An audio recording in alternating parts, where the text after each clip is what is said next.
Lucio, Kakwiniga Dusi Gakwado, Kahiga Juoni, Ani, AG, Miamia, Ani, AG, European. We have to remember when we're talking about American Indian societies, we're talking about matriarchal, matrilineal, matrilocal people. Unlike our society, where children are named after the father and go through that descent, matriarchal society, matrilineal society goes through the woman. If you have any questions, please save them to the end. I will speak first about American Indian women, and my colleague Cora will be up and talk about European women.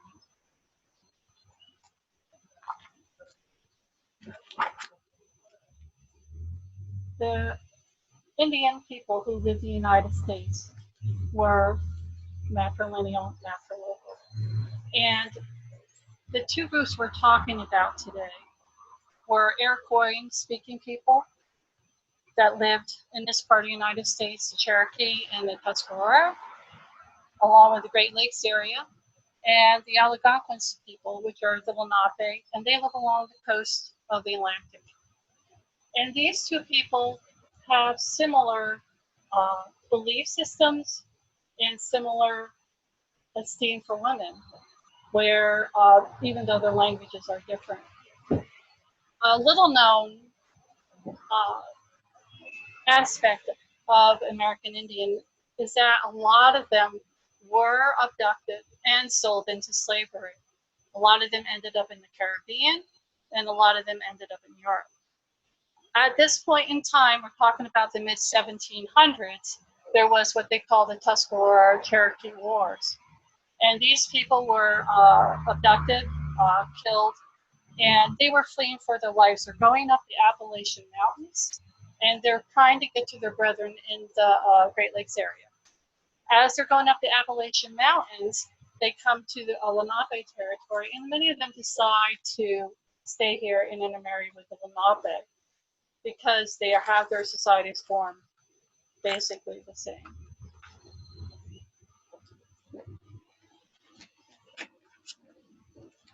The American Indian belief is that you live in harmony with what's around you.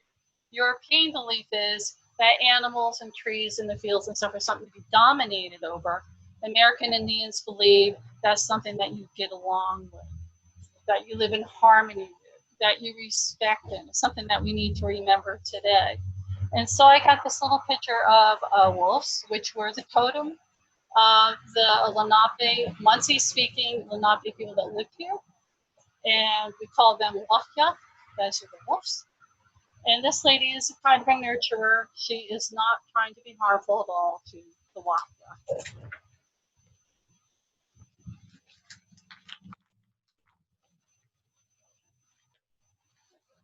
This gentleman here, American Indian man, has killed this deer, and he is thanking the spirit of the deer for giving his family nutrition. He is going to use everything about that animal, every part of it, so it doesn't go to waste.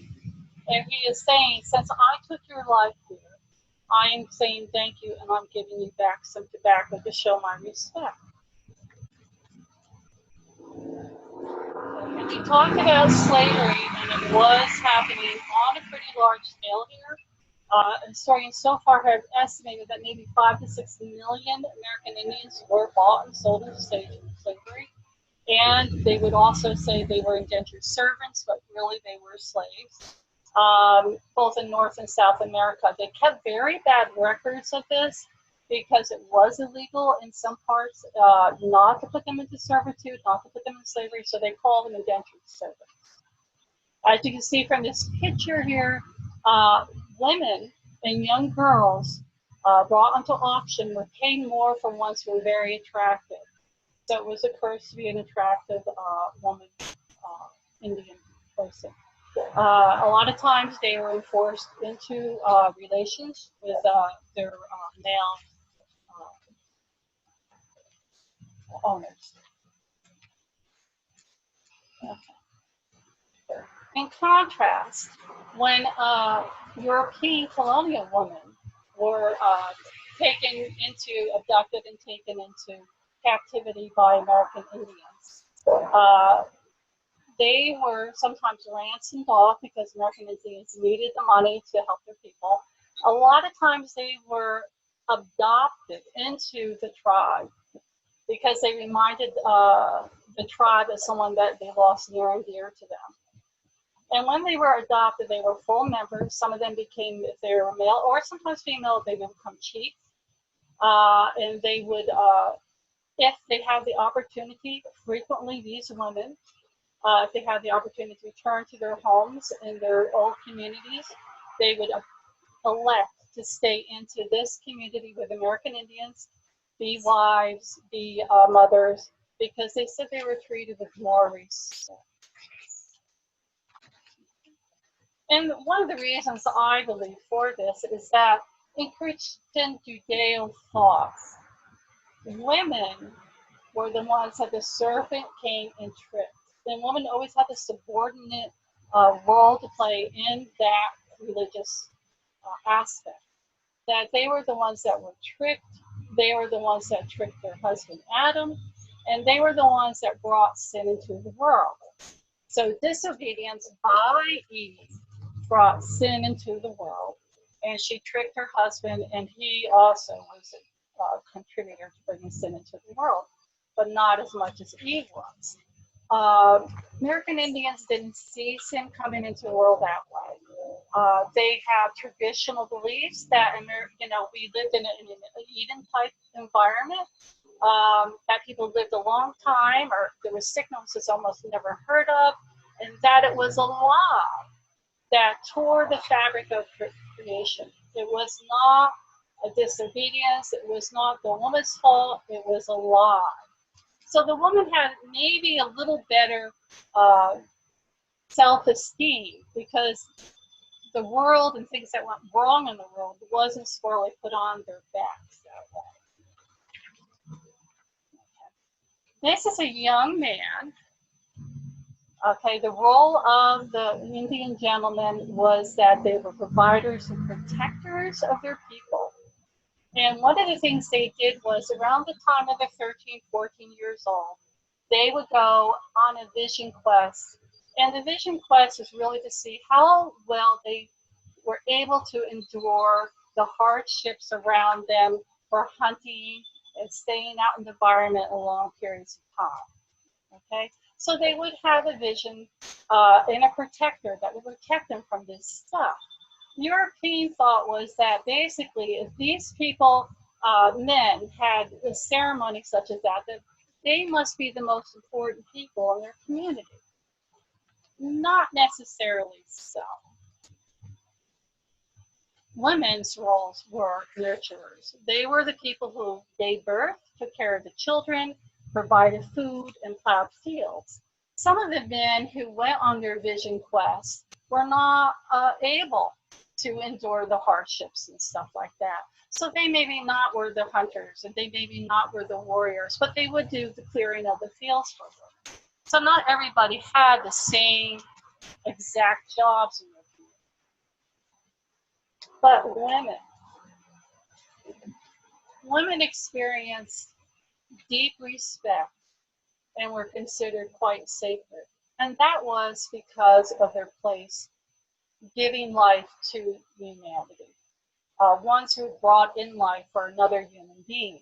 This girl, because she doesn't have to seek a ceremony, she's experiencing her first menstrual cycle. And what she had to do, because her body was a ceremony, that she was just going to sit there and contemplate her importance as being a provider, a vessel that would perpetuate humanity. A very important and humbling experience to this young woman.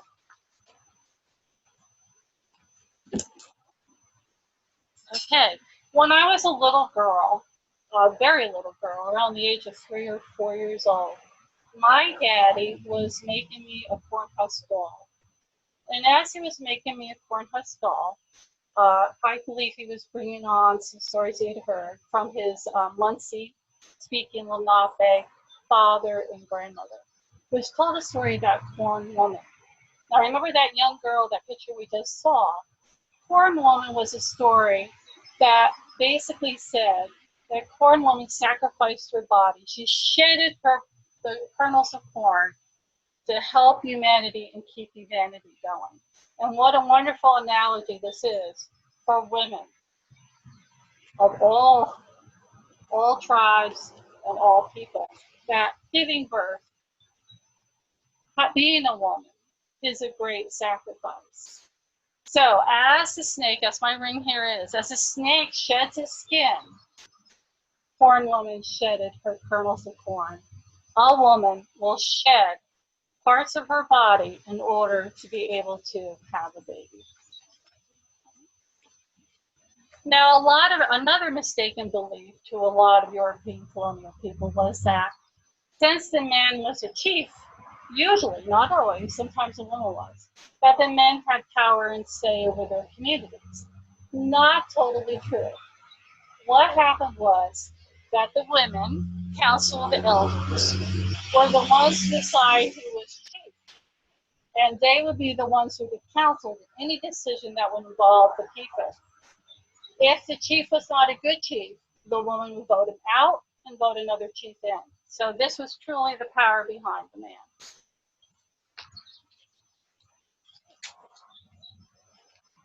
Our last photo I have here is I'm talking about Nancy Ward, who was a Cherokee woman who lived during the French and Indian War in the 1700s.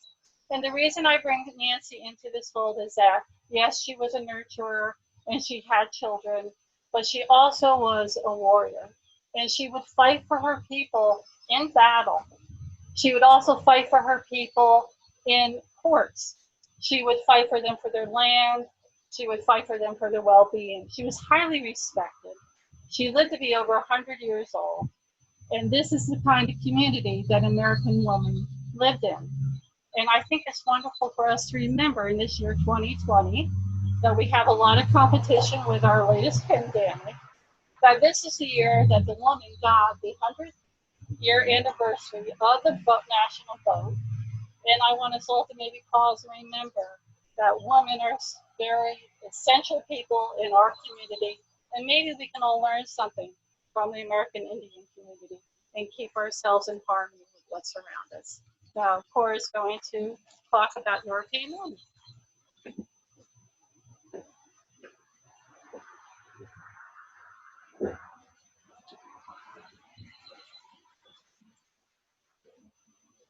Good day, and thank you for that great information on American Indian women, and very important, especially this year with the 100th anniversary of women's right to vote in the United States. I'm going to continue by talking about women in the colonial era of European descent. As Robin mentioned, there's two different beliefs about women, where in the European colonial society is more patriarchal, more focused on the men, where women mostly were holding the traditional roles of working in the home, doing things like cooking, baking, and taking care of the children. So here we see a drawing of women doing very traditional activities like cooking over the fire. We have someone baking over here. The children are also being watched during this time. And the women, the colonial European women, just like the American Indian women, were also providing their family with clothing. You see the woman spinning in the background. They would have been making the clothing out of linen and wool.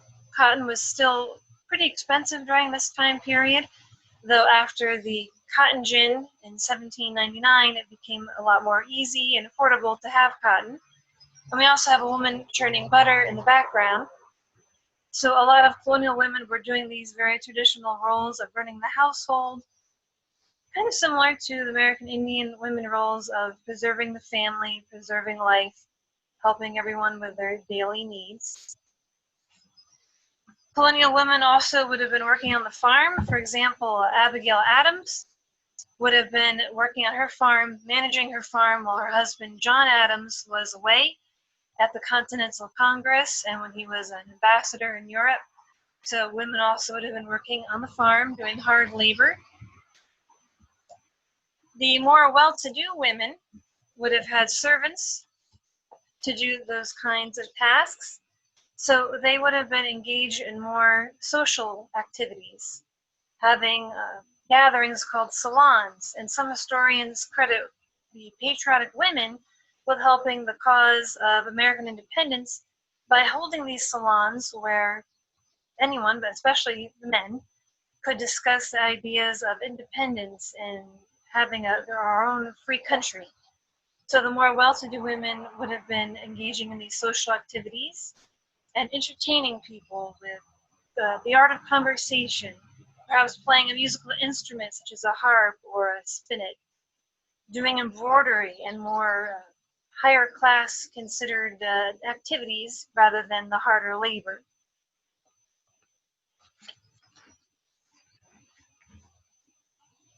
But you have to also remember that this area, especially here in Warwick, this was the frontier at the time, and people had to work hard to survive and continue their daily living.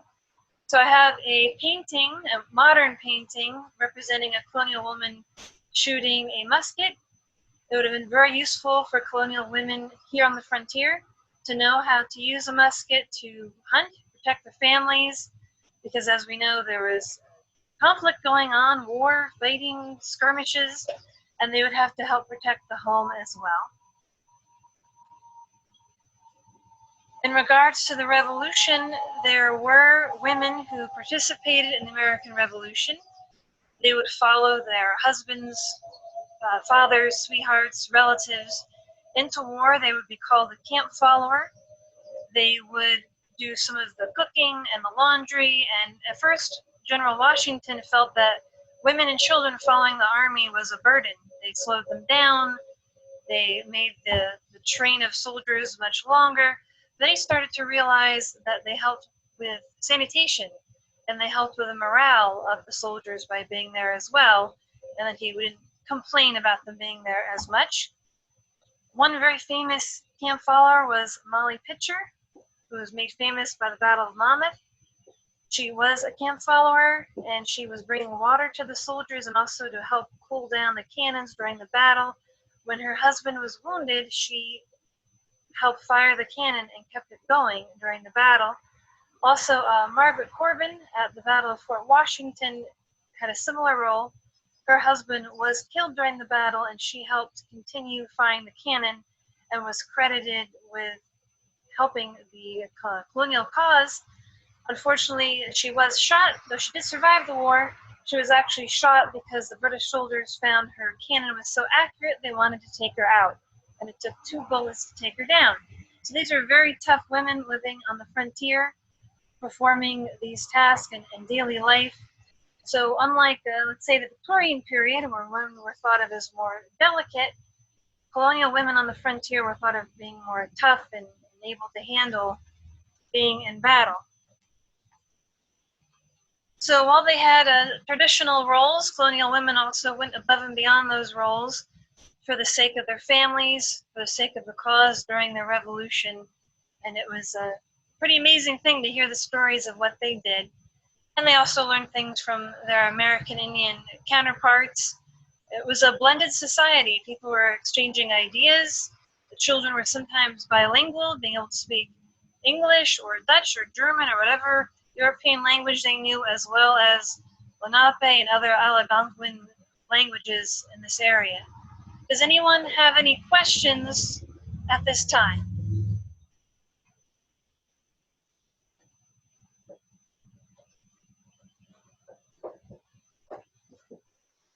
If there are no questions, I would like to remind you of how you can learn more about the Friends of the Hathorn House. Let me get one of my modern inventions here so you can take note of the addresses that you can go to. So, of course, some of you might be watching on Facebook right now, but the Facebook account is facebook.com/Hathorn. That's HATHORN, House, Warwick. And also the website, hathornhouse.wordpress.com, where you can learn more about what the Hathorn House is doing to remember the family and the history, which is fantastic. This house looks absolutely wonderful, and we hope that next year Well, thank you. Someone's posting it right now that we can all be here in person and enjoy it. I would also like to make some closing remarks about today and thank everyone for being with us online and thank all the reenactors for being here today. And I also want to acknowledge Sue Gardner for putting this on. All of us history buffs and reenactors are so glad that she found a way to do this during this time.